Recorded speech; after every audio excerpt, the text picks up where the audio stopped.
Assalamualaikum warahmatullahi wabarakatuh. Sebelum kami menyampaikan materi tentang ijma, izinkan kami memperkenalkan diri. Perkenalkan, nama saya Ilham dan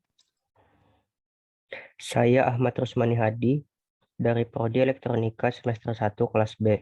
Baik, langsung saja tanpa mempersingkat waktu, kami menyampaikan materi tentang ijma.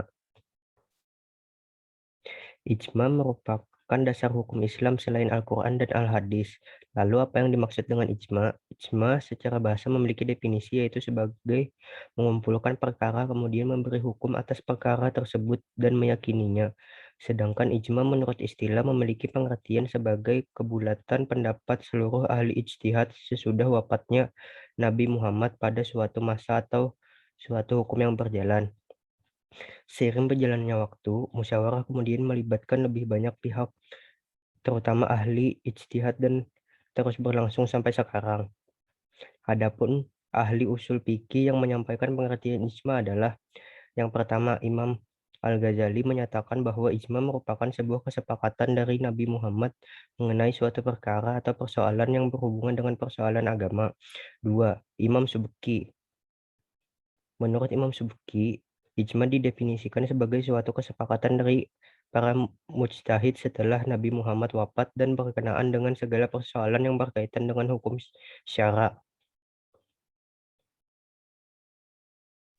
sedangkan menurut Ali Abdul Razak melalui buku yang disusun oleh Ali Abdul Razak dan bertajuk Al-Ijma fi Al-Syariat Al-Islamiyat, beliau menerangkan bahwa ijma merupakan kesepakatan dari para mujtahid Islam yang terjadi pada suatu masa dan atas perkara hukum syara.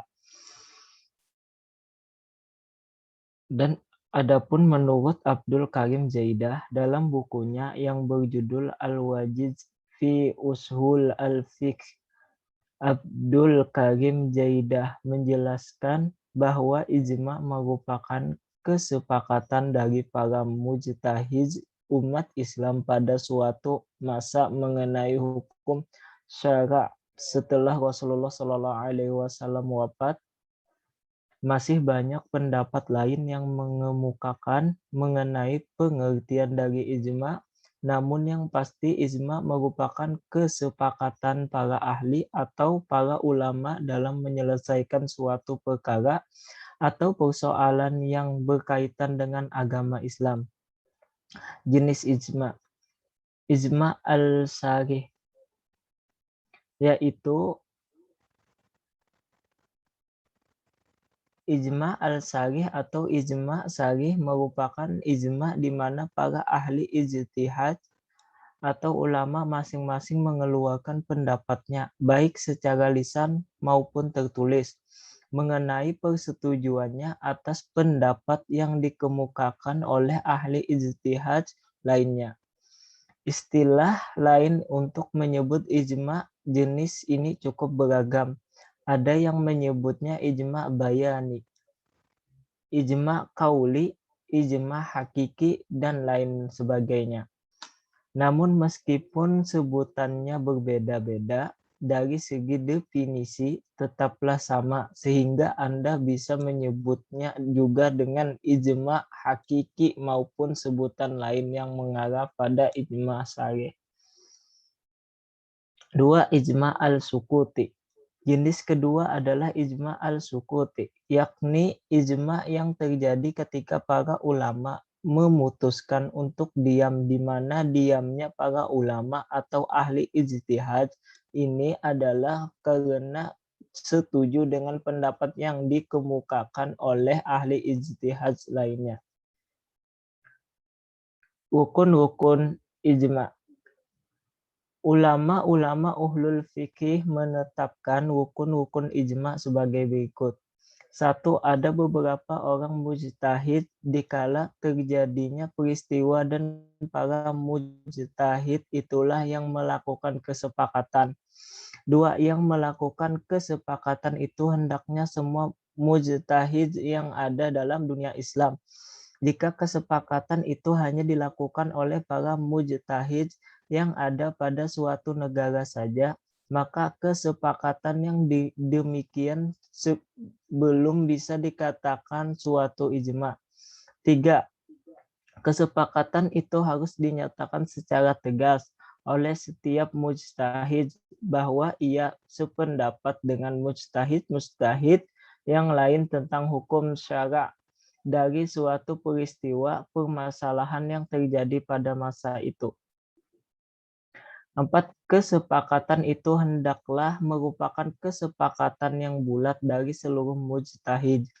Jika terjadi suatu kesepakatan oleh sebahagian besar mujtahid yang ada, maka keputusan yang demikian sebelum pasti ke taraf ijma. Kapan terjadinya ijma? Ijma terjadi apabila pimpinan oleh pemerintahan Islam yang beraneka macam. Jadi setiap pemerintahan Islam dapat menentukan syarat-syarat yang sesuai dengan kesempurnaan, dan dengan ini setiap pemerintahan dapat mengetahui para mujtahidnya dan pendapat-pendapat mereka tentang peristiwa apapun. Maka apabila setiap pemerintahan Islam telah memperhatikan pendapat para mujtahid, sepakat pada setiap pemerintahan Islam atas satu hukum mengenai suatu peristiwa, maka inilah yang dinamakan ijma. Contoh-contoh ijma. Berikut merupakan contoh ijma. 1. Diadakan azan 2 kali dan iqamah untuk sholat Jumat pada masa kekhalifahan sahabat Utsman bin Affan. Upaya pembukuan Al-Quran yang dilakukan pada masa Khalifah Abu Bakar As-Siddiq, menjadikan sunnah sebagai sumber hukum Islam yang kedua setelah Al-Quran.